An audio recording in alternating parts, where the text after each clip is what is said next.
Hello and welcome. Thank you for joining me for this quick guide to revenue management. Revenue management is the art and science of filling up capacity and earning as much revenue as reasonably possible.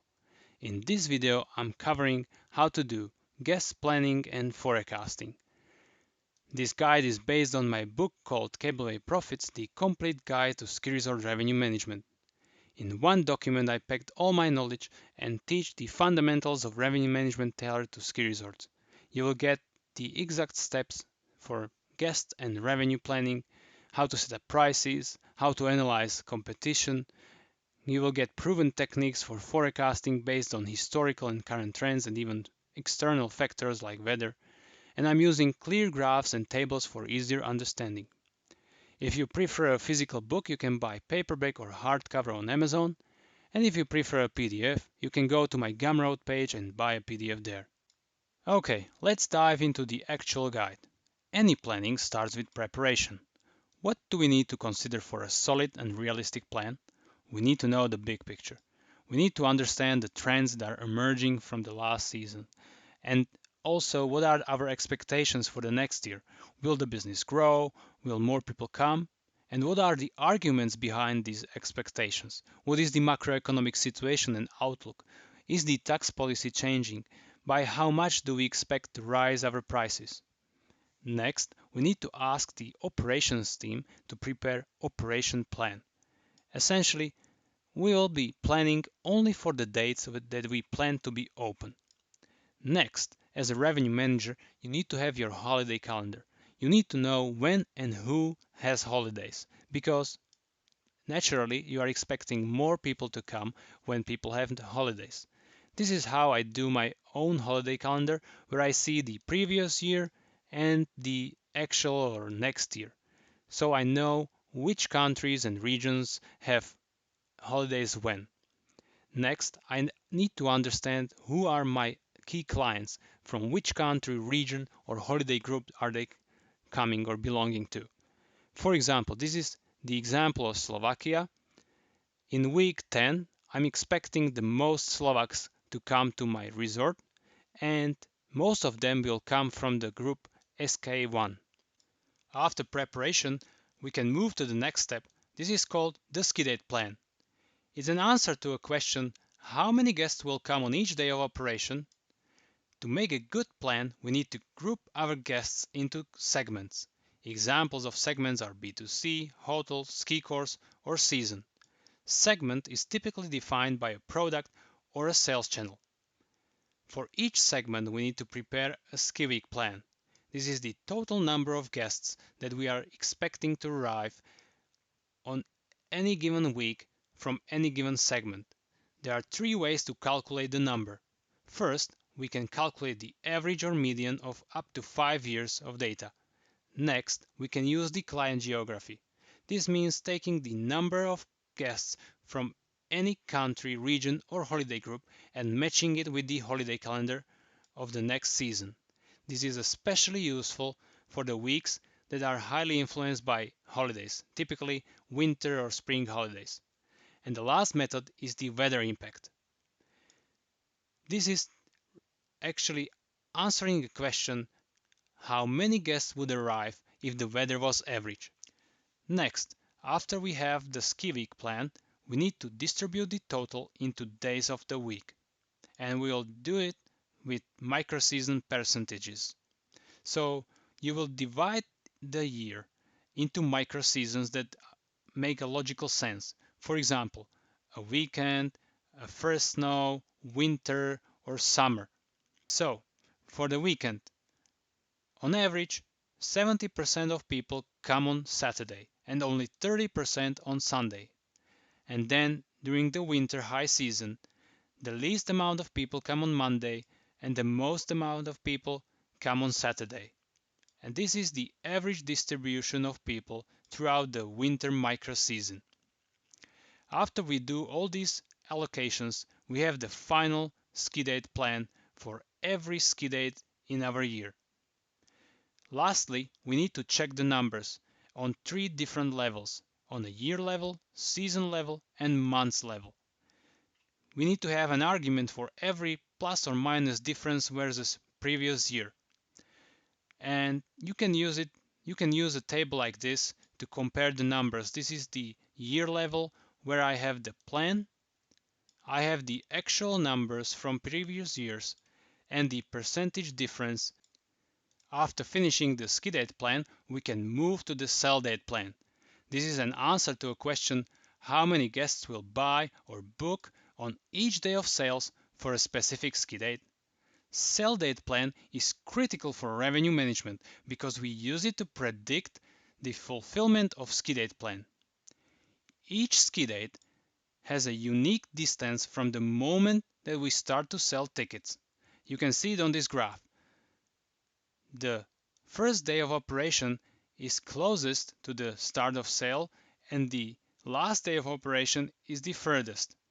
So every ski date has a unique booking curve. To ease the planning phase, we are using micro-season booking curves. For example, here I have four: first snow, Christmas, main season, and spring. There are five main factors that shape or affect the booking curve of each ski date. These are holiday calendar, day of the week, price, weather, and any events happening on the date. For planning, we rely on the micro-season booking curves because they represent a general or typical guest behavior of all ski dates that belong to the specific micro-season. By default, booking curves from previous year are the basis for planning the next year. There are exceptions. For instance, if there was pandemic, you can choose different booking curves from different years or combine multiple years together. No matter which booking curves we work with, we need to have a method to overcome the fact that number of days between sale start and the matching ski date is almost always different year over year. Here's what I mean. In previous year, the sale started on 30th of October and the first day of the season was on Saturday, December the 2nd. In between these two dates, there were 33 days. And in between the sale start and the last day of the year, 31st of December, there were 62 days. And for the actual year or next year, we plan to start the sale on November the 5th, and the first day of the season will be again the first Saturday of the December, but this time this is the 1st of December, and in between there are 26 days. And in between the sale start and the last day of the year, there are 56 days. Now we need a method to achieve two things. First, to overcome the differences in the length of booking curves in between the matching or the same ski dates, and second, to apply the typical or average guest buying behavior. So to distribute 100% of the ski date plan into its sell dates, we need to average data at three levels: season, micro-season, and ski week. Once we have the data, we can proceed to the steps that allocate these percentages to each ski date. Look on the graph. There are four different logics or formulas to allocate the percentages. First, we start with allocating percentages to the sales start. Then we proceed to the days before ski date. Next, we allocate percentages to any days left in between. And finally, we take the sum of steps 1 to 3 and subtract it from 1 to get the percentage that will be allocated to the day 0 or the ski date. Here below, in the table, for each step there is the definition of the logic and the actual formula that is used to calculate the percentage to be allocated. There is also a fifth step. This is the fallback in case some cell date doesn't belong to any of the four steps, it will get 0. Let's look on the numbers to better understand the formulas. If the 31st of December belongs to the microseason number 2 and falls on Saturday, we will take the 0.54% times 72% and will get the percentage that we will allocate to the first sell date of the 31st of December.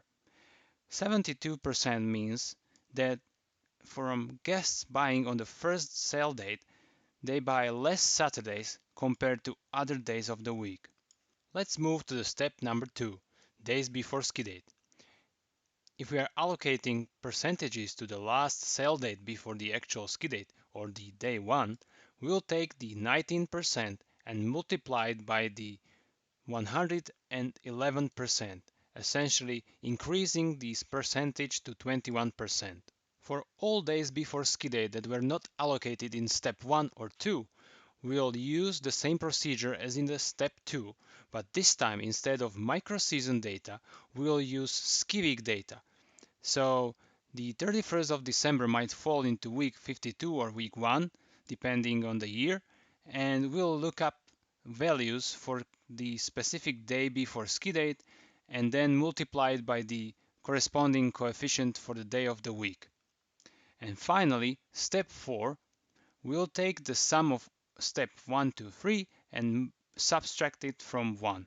After applying these 4 steps, we'll have that ski date plan, those 2,400 guests, allocated into sale dates or days before ski date. Let's talk about forecast. Virtually all businesses would like to know how many customers are coming on any day. Every department in the company can benefit from knowing the number. They can make better, cost-effective decisions. I recognize 4 different forecast types: long term, which is the plan; medium term, looking at the ski week level; short term, doing for next 10 to 14 days; and next day, which is very precise and used by operations for staffing, knowing how many slopes or lifts to open. The typical forecast accuracy I was able to achieve is 100% overall season, this means all days combined, and 16% standard deviation for individual days. And these results were for a resort that can have as little as 200 people or as much as 12,000, with an average of 5,000. There are 5 approaches that I'm using to predict number of guests coming to the resort. It's first is ski date plan fulfillment, looking at past performance, then the weather impact, correlation of client segments. For example, I can know that the number of clients coming from hotels will be 30% of B2C clients. Then looking at typical number of clients, season clients can be very typical. For example, they might be coming 400 during the week and 1000 during the weekend. And lastly, the booking, looking at sell date plan fulfillment. Let's go one by one. I can combine past plus weather. So I will have weather coefficients. For example, when there is a very good weather, there will be 120% of the average number of people coming, and when the weather is really bad, there will be only 65% of the average. Then I can have the past performance of the plan. Last 7 days, 93% of the ski date plan. Last 2 weeks, 99%. Last 4 weeks, 104%. And then I can combine it into one forecast where I will take the plan, I will take the past performance, 99% for the last 2 weeks, and then the weather grade or coefficient, multiply it, and I will get the forecast. And it can look like this on the graph. The plan for the 21st of March and the forecast. Another way to predict the number of guests coming to the resort might be to use the correlation and typical number approaches. For micro-season spring, I'm using the online channel because it's the segment of people who buy their tickets in advance. And from the numbers, I can know that at 1 p.m. there are already 47% of guests who have their tickets booked for the next day. So if I look on Thursday 1 p.m., I know that for Friday I have already 865 people who has their tickets. And then I can predict that there will be 1,840 people coming in total through the online channel. When I look at the ratios for workdays, I can see that 10% is offline and 19% is hotel. So I will calculate 10% of the 1,840. This is 184 people coming through the offline channel and 350 from hotel. Then I can use the average number for course and season segments, and I will know that about 500 I can expect from courses and 400 from season, which gives the total of 3,300. And the same applies for the weekend, where I can see that 2 days in advance I have 18% of people already booking their tickets, and then the ratios for the weekend and also the average numbers. Finally, booking or sell date plan fulfillment approach is extremely useful for medium and short-term forecast. This is what the result of this forecast might look like, where I compare for each week the actual booking, the guests booked, against the sell plan on each sell date, and the result is the percentage. If the percentage is above 100%, I'm doing okay. There should not be any concern about the week. And if it's below 100%, we should investigate further what's going on in that week. Let's dive into how to calculate these percentages. We need to realize that there are three different periods that require three different calculations. There is a sale start, there is an open season date. In between these two dates, we follow the original plan. After the season starts, there is a transition period for 14 to 21 days depending on our decision, where we need to combine plan and the actual new booking curves. Because usually what happens is that the actual booking curve is slightly or completely different to the compared to the plan. And after the transition period is over, we are only focusing on recalculated plan based on the new booking curves. So, let's explain what happens in the transition period. We have set the transition period to 21 days. The start of the transition period is on the first date of the season, and the end is 21 days later. In between these two dates, we will do the weighted average of the plan and the actual new booking curve. As the date is going further to the end of the transition period, the weight of the new booking curve will increase. So, to do these calculations, we need to track aggregated change between actual booking curve and plan for each ski minus sell point. This is the days before ski date. By looking and comparing the actual booking curve against the plan, you might find that you need to sell more earlier to still achieve 100% of your plan. For example, 4 days before the ski date, you need to sell 36% more compared to the plan. Then you will recalculate the plan on each day before ski date, and you will find out that 4 days before the ski date, instead of 280, you already need to sell 380 to meet your plan of 1000 guests. Using actual, most recent data allows you to make better, more realistic predictions of the future.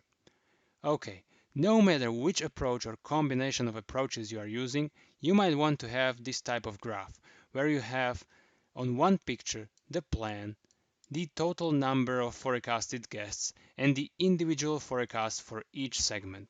This graph and its information will help every department in the company to make better decisions, earn or save more money. Okay, this is it. Thank you for watching this guide. Hopefully you found it helpful.